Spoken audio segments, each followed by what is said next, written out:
Alright, so hello, today is June 1st, which means it is time for my May movie and TV watching, etc. wrap up.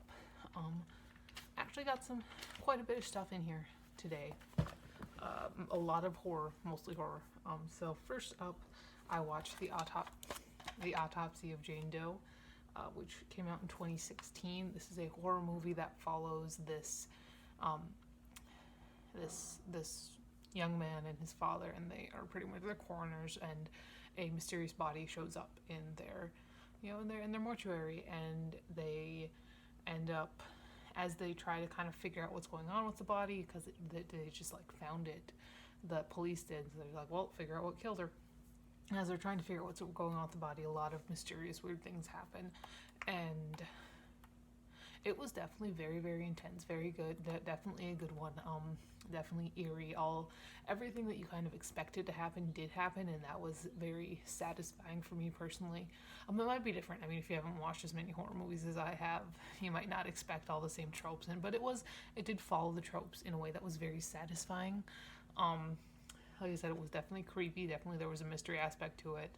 And I definitely did very much enjoy it. It was a good one. I liked it. Then I watched A Midsummer's Night's Dream, which came out in 1999. I watched this with my juniors and seniors because they read the play for their English class. It was fine. Not my favorite Shakespeare movie. This one, it follows these groups of like couples, and there's the whole love square thing going on. It was fine. Like there was nothing really all that special about it, not gonna lie. Then I rewatched It Chapter 2, which came out in 2019. Like I said, this is a rewatch for me.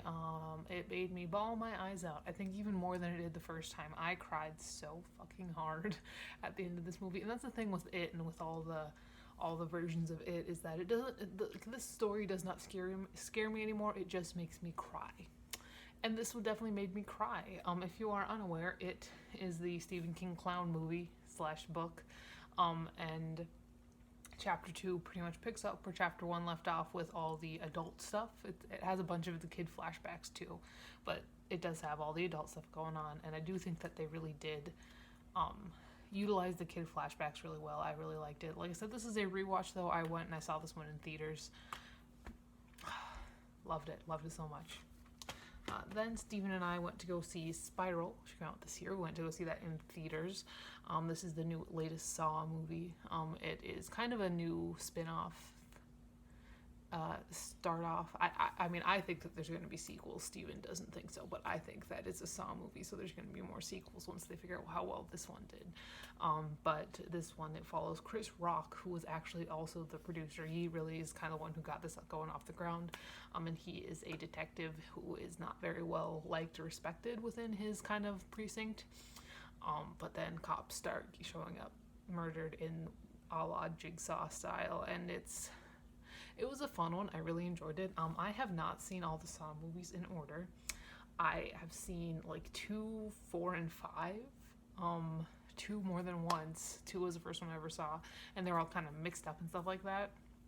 Because I don't ever watch horror movie series in order. I just go. I just like whichever one I see. I'm like, okay, we're watching this now. So I haven't.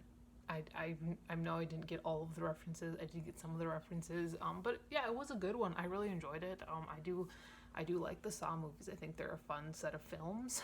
And this one was like, there were some things that I did not see coming. Like the twist at the end was something that that I'm sure some people definitely got, but that I definitely did not get. So props to it for that one. Then I watched The Omen from 1976. This is a VHS tape of it. It was okay. I mean, it's old school, kind of one of the classic horror movies. I did not know that the kind of what you think of when you think of this movie is that it's all for you, Damien, and the girl jumps off the roof and hangs herself. I didn't know that happened so early. I thought that happened like later. There were definitely some really great practical effects in this movie. The kills were great. Overall, it put me in a weird mood though. If you don't know, I'm sorry, I'm awful at describing what movies are about. This is about these two parents, and the father, Gregory Peck, learns that as his wife is having her baby, apparently the baby was born dead. And so he's like, oh no, it's gonna kill her. However, there was apparently another mother and son, and the mother died. And it's like, okay, we'll just swap the babies, and nobody has to know, not even my wife, because this is 1976. And so this baby is actually the Antichrist. And it's fun. I mean, it's a fun time. Not one of my favorites, probably. I'm glad I watched it because it is a classic, but did watch that. And finally, I watched the first season of Fresh Off the Boat, which came out in 2015. This is a show that I've wanted to watch forever because I've just seen clips, and I love the lady who plays the mom. I don't remember what her name is, but she's hilarious. And also the guy who plays the dad. He's also hilarious, but it's just a very funny series. I've been watching an episode or two every night. It's just really funny. Basically, Fresh Off the Boat, it's a sitcom, takes place in the 90s, following, it's like a based on like based off of the guy's like true experiences kind of thing. Follows these Asian Americans who move from Washington D.C. down to Orlando, and kind of the pitfalls and funny things that happen to them there. And it's just a funny show. I really, really enjoy it. I think it's fucking hilarious.